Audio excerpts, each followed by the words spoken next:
Welcome, I'm Michael Bickert. Thanks for joining me today as we explore concepts with the objective of improving your management skills and growing your business. Do you have your notepad and your pens handy? I hope you do, because I want you to take notes. I want you to make a commitment that you will jot down some sort of action item that you can implement in your business today. That's what this is all about, implementation to drive your business forward. And I think I'm going to give you some ideas that you can implement in your business today. I want to convince you of the merit of something that I don't know if it comes naturally to me, but it's something that I practiced for years and it has really made me effective as a manager, and I want you to take advantage of this. See, here's what I do. I learn a little about a lot continuously. I'm always trying to learn, but I only want to learn I sort of scratch the surface on a superficial level, and it's imperative to understand the Dunning-Kruger effect when you take this approach. That is to say, you do not want to fall victim to the perils of the Dunning-Kruger effect, which states that you will tend to overestimate your competence in a particular area, inversely proportionate to how much you know. I don't know if I worded that right, but the less you know about something, the more you tend to evaluate your competence as higher. And so if you are going to take advantage of what I'm recommending to you today, which is to learn a little about a lot to make you more effective as a manager, you do have to make sure that you acknowledge you are not an expert on any of these areas. Just because you've learned a little bit about something, you maybe have some buzzwords and you understand the surface, you don't want to come across. You want to adopt an attitude of humility and understand, no, I know about this area a little bit, but I'm no expert in that. Now, why am I recommending this to you? Just because I've done it? Why have I sort of analyzed and decided that this has been so effective for me as a manager? I think it's because that's what you need to do as a manager. The extent to which you are more and more in management and less as a specialist in a particular area, you need to have a more well-rounded, a broader grasp of the various things that affect your business. Now, I would, I've done this so effectively that in fact I started my business around this concept, or I offer my services. The Bickert Management Incorporated, the BMI services are offered on this concept that we are the antithesis of a consultancy. We are the anti-specialists, and I would describe myself that way. I started out my career very much passionate about one thing, and then I found that my passion sort of gravitated in a different direction, more and more generalized over the portion of my career. The higher I ranked in an organization, the higher up I went in terms of my management responsibility, the more responsibility fell under the umbrella of my position, the more I realized I couldn't be an expert in every area. Out of necessity, you have to learn a little bit about a bunch of things, but you can't drill down and learn about everything so granularly. Now, you could say that my specialty is not specializing. I'm a generalist. And I was trying to think of what sort of approach, what name would I give to this? I was describing this recently to someone and giving this recommendation, and I didn't have a term for it. And I would call this generalist management. So think of this. Are you a generalist in your management approach?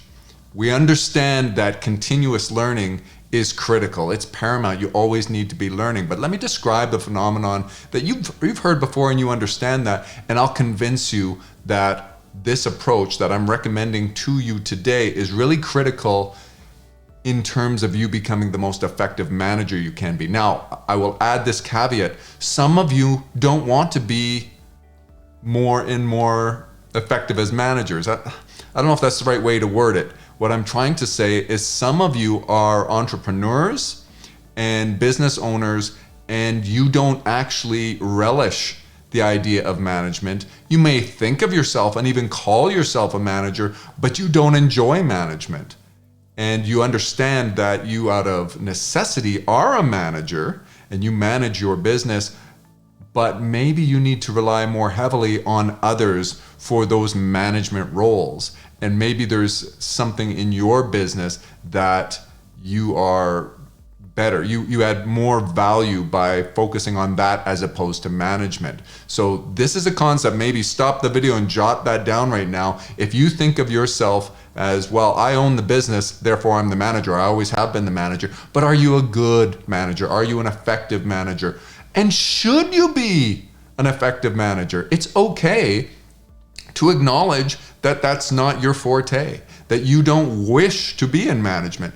Perhaps the business you started, I'll use the example of healthcare, is because you're so passionate about helping people and your patients, and you want to specialize more and more in that. And so you're poring over the material, and you're on the cutting edge of all the recent information about how you can, strengthen your ability to help your patients.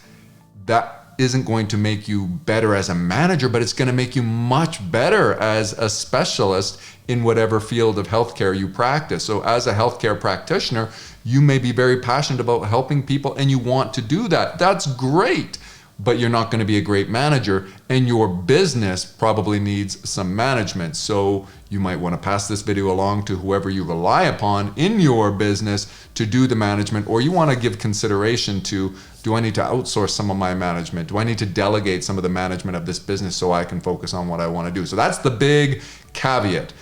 But for those of you who are in management and you are trying to become a more effective manager, or those of you who are aspiring to get into management, then I want to reiterate the point that I'm going to convince you that a more generalist approach is far more effective. And it's because of this phenomenon that we all understand, we've observed, and we get it. I want to remind you of this and have you keep this front of mind in your management approach, and that is technology is rapidly improving and increasing. And at the same time, what's happening is information that was very true and relevant yesterday becomes less true or less relevant today because maybe the technology has changed the way that you need to do something, a particular process or procedure. It has changed the market. It has changed the response in business or in your market, in your processes. And those people who spend a long time really drilling down and learning something through and through, that is actually a liability to your effectiveness, because you're spending time investing in something that may not be very relevant tomorrow. So let's think of a piece of software that perhaps you spent a lot of time. Maybe 10 years ago, you newly engaged in a particular form of software, you invested in that in a business, or your employer invested in that, and you became the genius, the in-house genius at running it. You knew every field, you knew how to do anything in there, you knew all the various ways to leverage the tools within the software. And then what happened is a newer version of the software came out, and you were still strong, and you readily adapted to that because you understood it. But what happens when that software entirely is displaced by a new technology, and there's an entirely new software package that gets put in place? Those people who are adept to learning stuff very quickly and maybe more cursory, not going in so deep, they become the most effective users of that software very quickly. In fact, now you're hearing experts talking about some students going into very technology heavy fields such as computer science. Some of the stuff that they're learning in their first year, aside from the history and the basic theory that is relevant on a foundational level, some of the details they're learning about development and coding and everything, maybe by their fourth year are obsolete. It's antiquated. It no longer is relevant because the technology has adapted so quickly. So since you can accept this as being true, that there's this phenomenon, whether you think it's as quick or as rapid as I'm talking about, we can then see where investing too much of your time, since your time is finite, investing too much of it in learning and specializing in a particular field or in some particular form of management can be a liability, because it displaces time that you have to be spending on learning something else that might help you to mitigate against some problem in your business. So I think we can agree on one simple principle, and that is continuous learning is critical.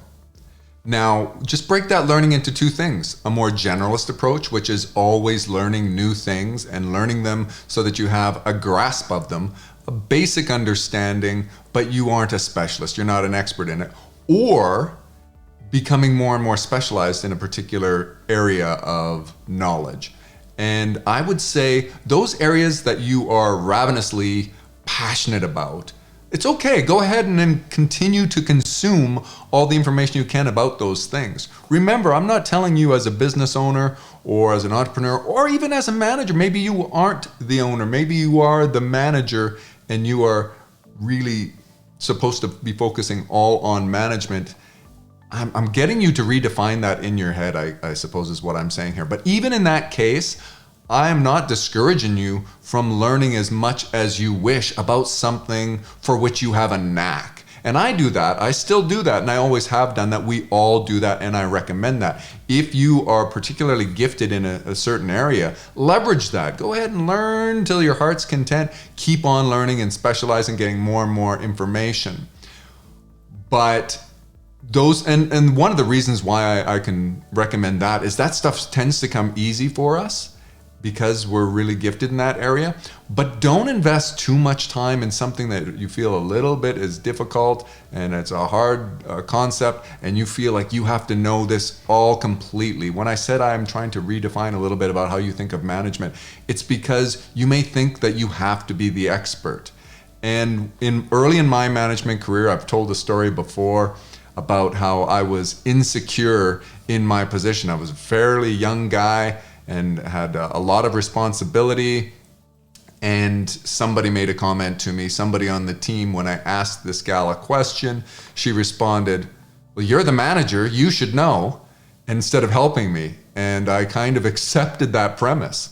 And I should have responded, "Yeah, I am the manager, so why don't you answer my question and come aside here, let's have a little chat about your attitude." But instead, I went away sheepishly, tail between my leg, thinking, yeah, that's true. I am the manager, I should know. As if there's some concept that a manager needs to know everything. If you have that insecurity, it is flawed logic. A manager, an effective manager, can't know everything, because an effective manager needs to know a little bit about almost everything that affects the business.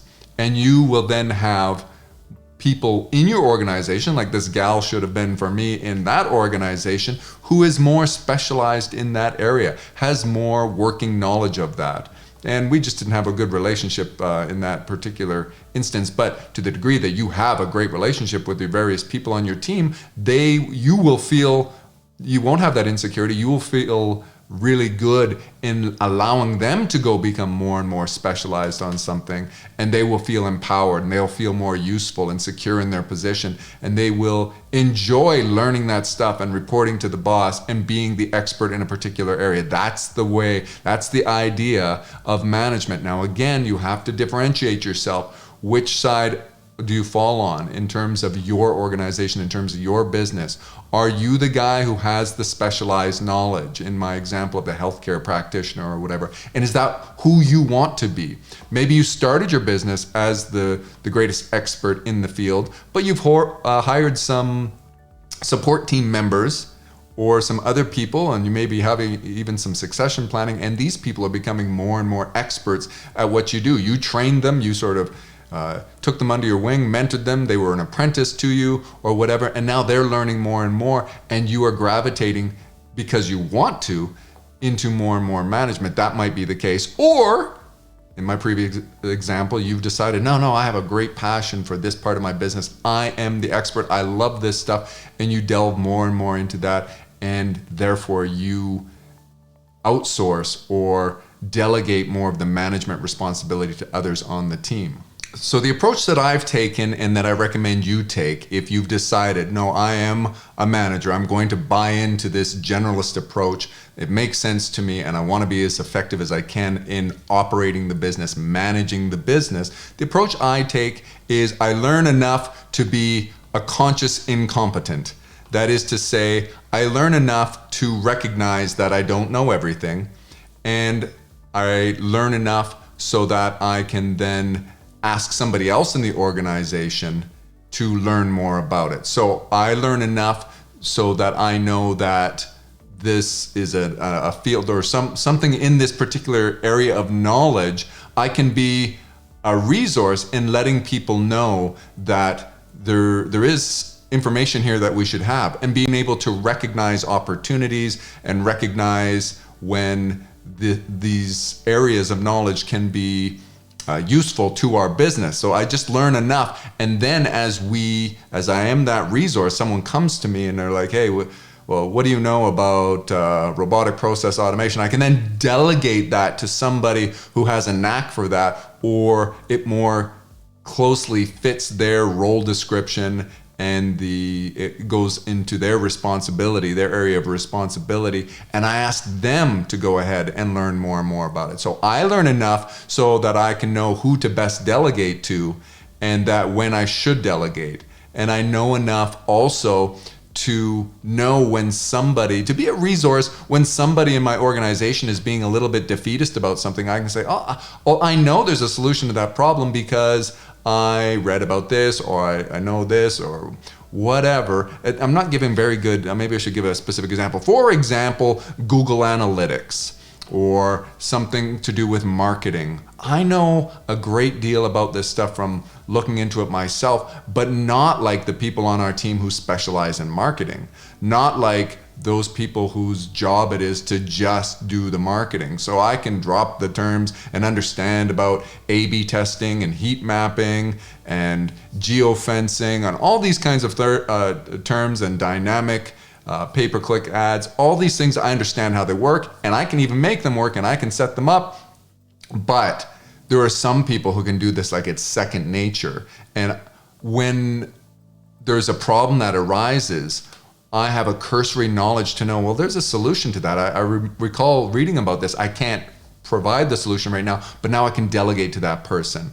And so if I get any sort of defeatist attitude from somebody who maybe lacks resourcefulness on my team, or another stakeholder, maybe outside of my team, I can right away reference this knowledge that I've had, and I can go, well, I know we can do that. And it's really empowering for me as the manager to know the solution exists, because now I can insist on my team finding the solution, getting that more specialized knowledge, and to the extent that it's something that is going to be useful on a recurring basis, I will have them learn it in great detail and make sure that I have somebody on the team. So I would recommend that you decentralize the specialized knowledge.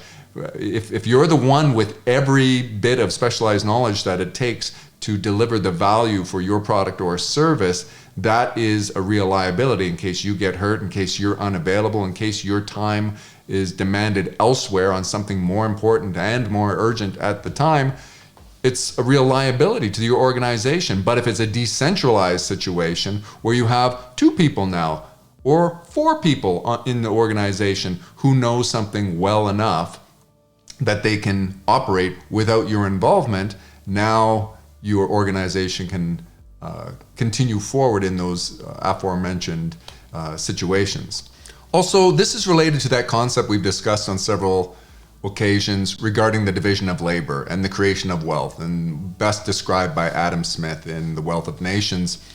The division of labor, the underlying premise is that you are not specializing and you're not centralizing all the specialized knowledge in one area. Instead, what you're doing, maybe the manager, the person who's organizing it, can structure a mechanism through which you can divide up all the processes, all the various steps necessary to bring a necessary outcome for a product or service, and there are people who specialize in that area. And we know, and I'm not going to elaborate too much on that concept today, visit our other video on those. I think we have more than one video on the division of labor, and visit those if you want to learn more about it. But we understand that is far more effective. And that is a concept. Once again, if you had any lingering doubts that, I'm not sure I really want to be a generalist, Michael. I really believe I need to know everything.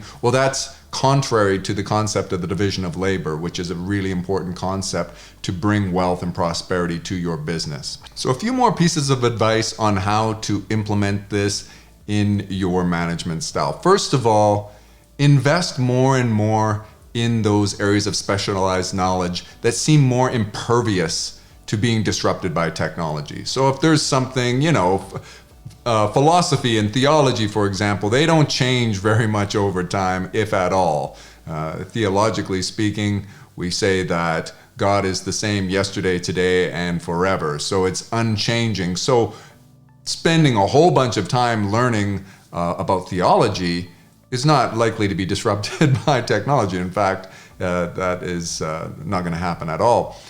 Philosophy is the same sort of thing, so spending a bunch of time learning about philosophy. But those are just two examples, and I would ask you to think of this in a business context and think about what areas of your business are not likely to change very much. Maybe I think of the law of the harvest that Dr. Stephen Covey describes, where you've got to sow your seeds, and you can't cram in terms of you can't speed up for the harvest. You still have to water, it has to have sun, and so on. That happens over time. So if there's a particular methodology in your business for harvesting the fruits of your labor, that is not likely to change. It's been the same forever. Now be careful, because some of you trick yourselves.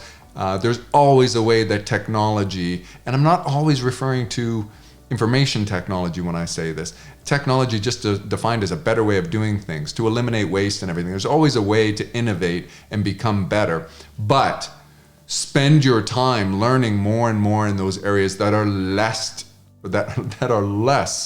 apt to change due to technological innovation and interventions. They're less likely to be disrupted by the impact of rapidly changing world markets because of technology. So that's one thing. The second thing is spend your time learning more and more in those specialized areas of your business that add value, but they are scarce specializations. It's scarcely known information. In other words, if that specialized knowledge is critical to the quality of your product, to the value that your products or services represent in the marketplace, and it's scarce, it's really hard to obtain expertise, and you have that, then go ahead and continue to invest in that. Now, I would still recommend decentralization and teaching other people this, but that provides a very big competitive advantage to you. Now, I'm talking to you as an individual right now,